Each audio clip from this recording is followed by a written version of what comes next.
La communion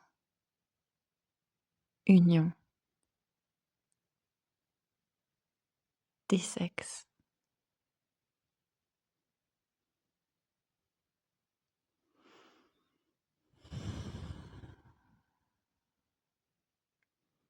Versus.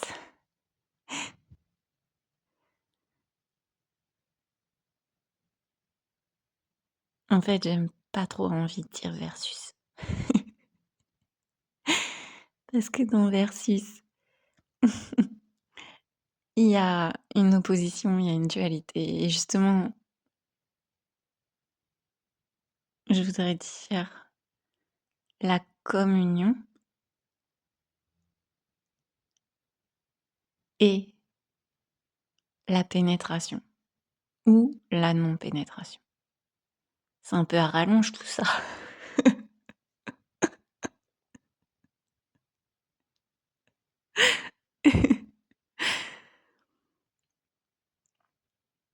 Mmh.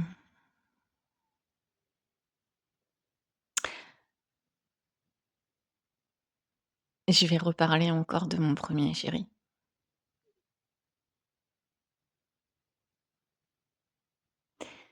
Quand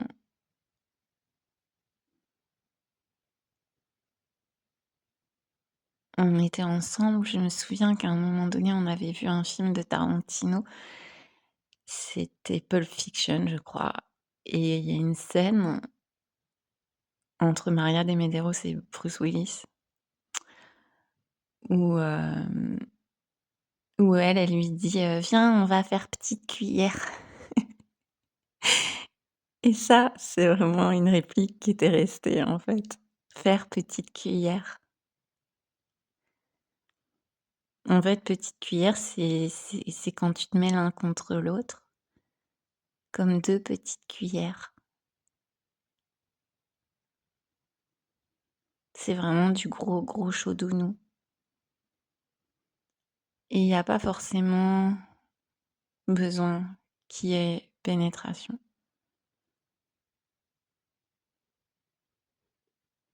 C'est pas exclu, c'est pour ça que je dis que c'est pas versus.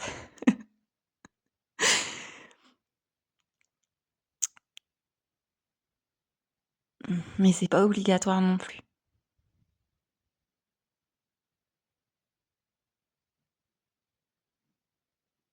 C'est jamais obligatoire. En fait, il y a rien qui est obligatoire dans la sexualité.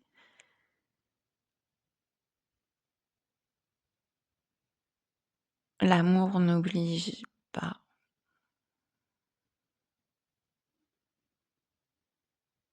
Et en même temps, l'amour est tellement inconditionnel qu'il peut s'explorer aussi dans une obligation, dans une injonction. Et souvent, cette obligation, cette injonction, même si elle semble venir de la parent autre, elle est toujours entre la parent soi, la parent soi.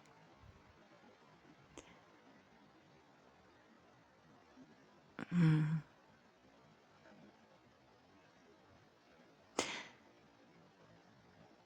Et par exemple, ben, cette position des petites cuillères,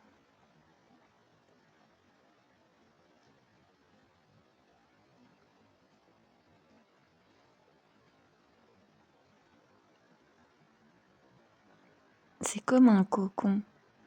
On peut être nu ou habillé.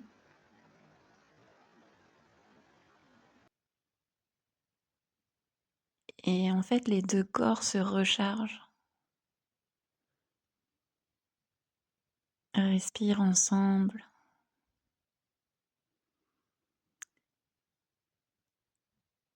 Par exemple, si on est nu et que les organes génitaux sont très proches, se touchent.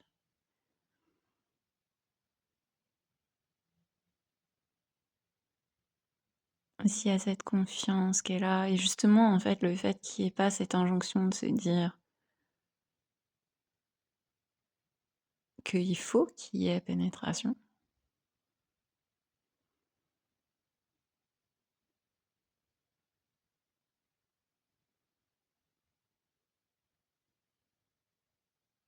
C'est simplement cette communion.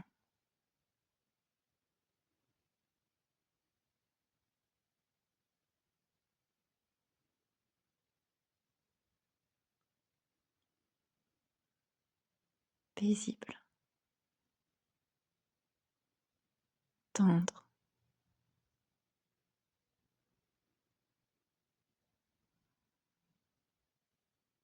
Ça peut aussi ne pas être paisible.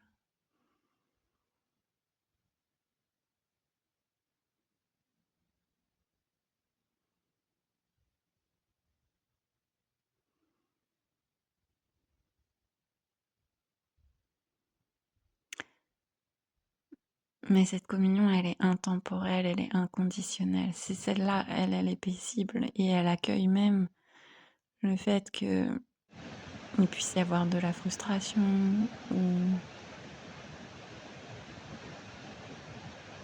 justement des injonctions contradictoires, de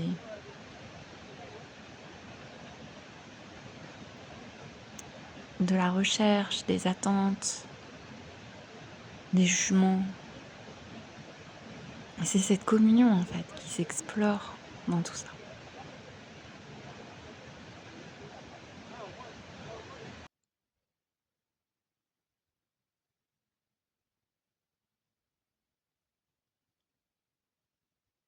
Cette communion, elle est déjà non jugeante.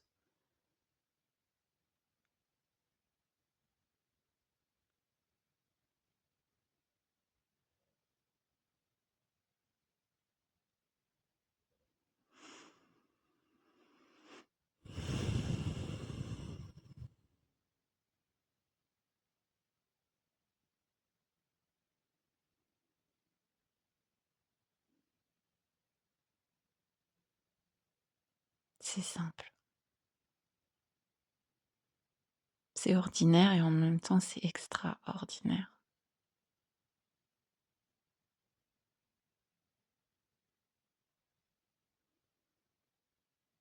Et même si c'est pas les petites cuillères, même si les corps peuvent même être à une certaine distance l'un de l'autre, cette communion est toujours là, puisque nous sommes l'union, nous sommes la communion,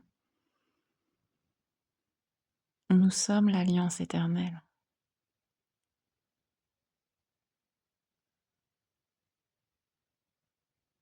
Chacun d'entre nous est la communion du ciel, de la terre, du féminin, du masculin,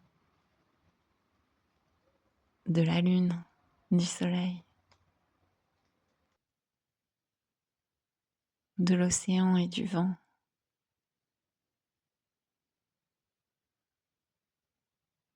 de la pénétration et de la non-pénétration.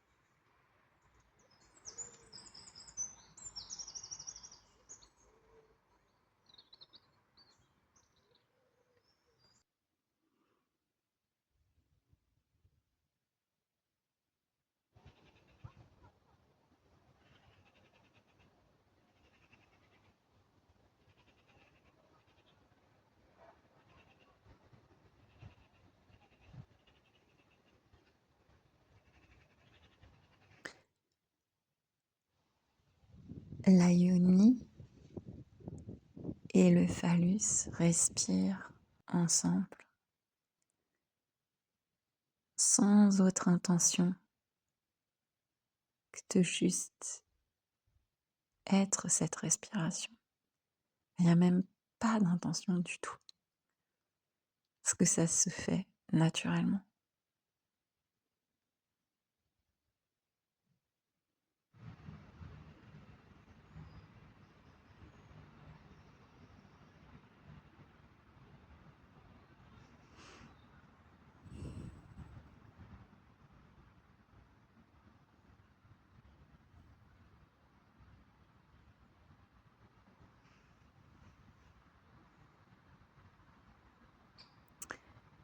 et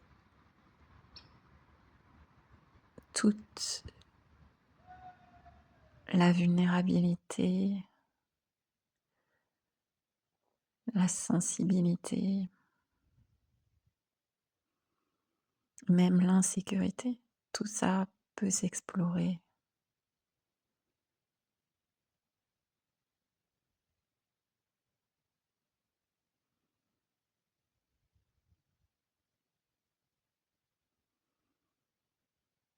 Dans une complicité, dans une complémentarité.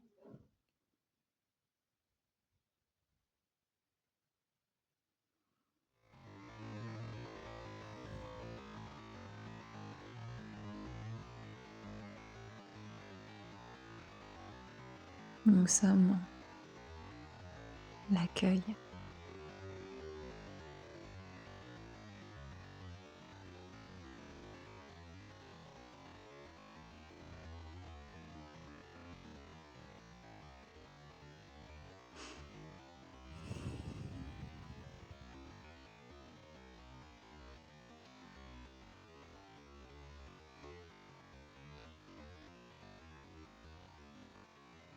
Sans effort.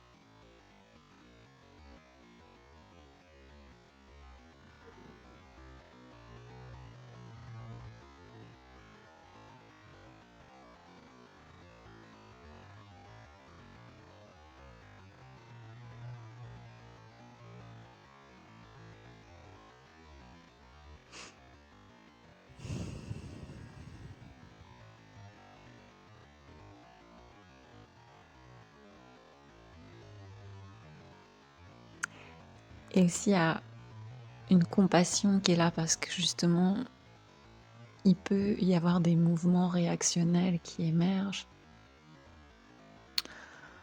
ou des mouvements de contrôle.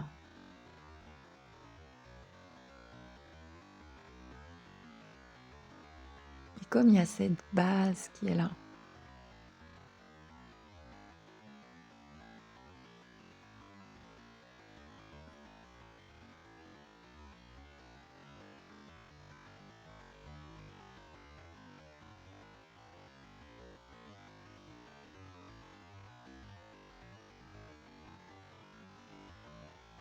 où chacun des deux partenaires est profondément relié à lui-même, à elle-même, dans cette illusion de la dualité et de la séparation.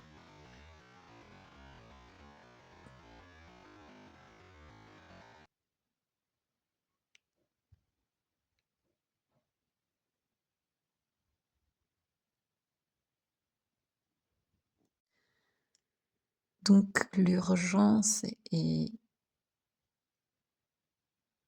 la pression, la performance qu'il peut y avoir dans une sexualité qui serait qualifiée de conventionnelle, ben, tout ça se dissout.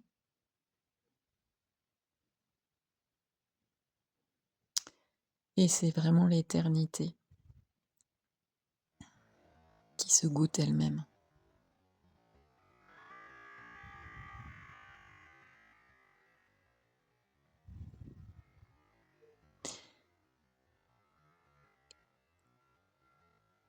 Et une des couleurs qui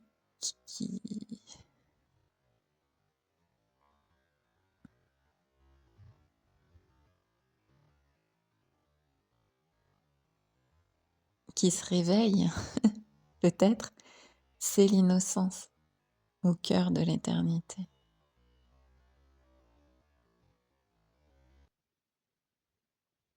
Amen. Amour.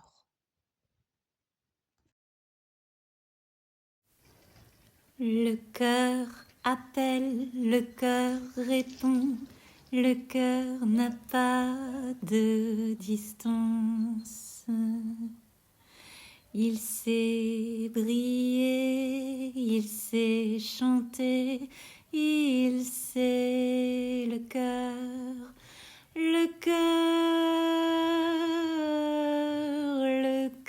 de nous.